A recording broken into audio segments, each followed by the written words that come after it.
Mr. Chairman and Ranking Member. Thank you, Deputy Director Nedd and Chief Christensen.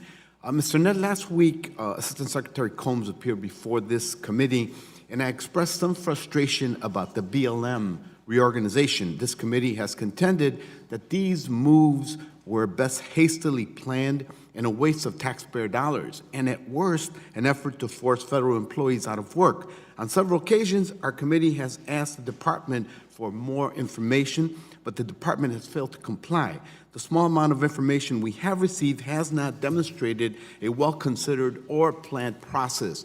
And now we know that the Government Accountability Office agrees with that assessment. They found the reorganization to have substantially ignored key best practices. So I want to follow up on my questions to Ms. Combs to see if you agree with her assessment or not.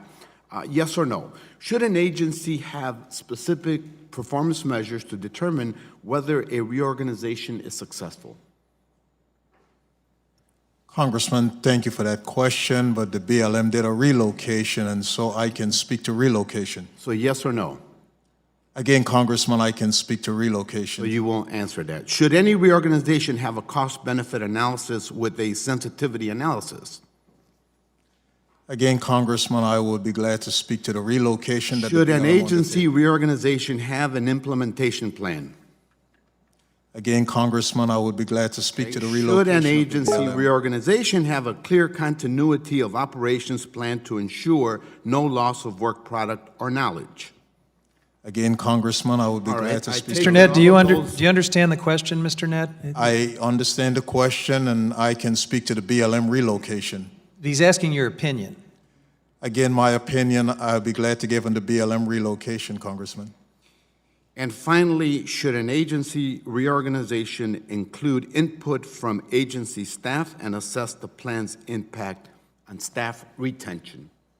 Again, Congressman, I would be glad to speak to the BLM relocation. Well, as I told Ms. Combs, all of these documents have been requested by this committee on multiple occasions, but the department has failed to provide them to us or GAO.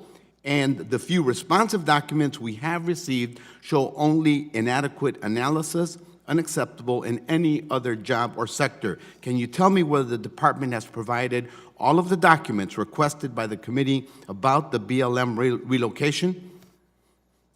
It is my understanding the department has provided a number of documents. I cannot speak specifically to what has been provided and has not.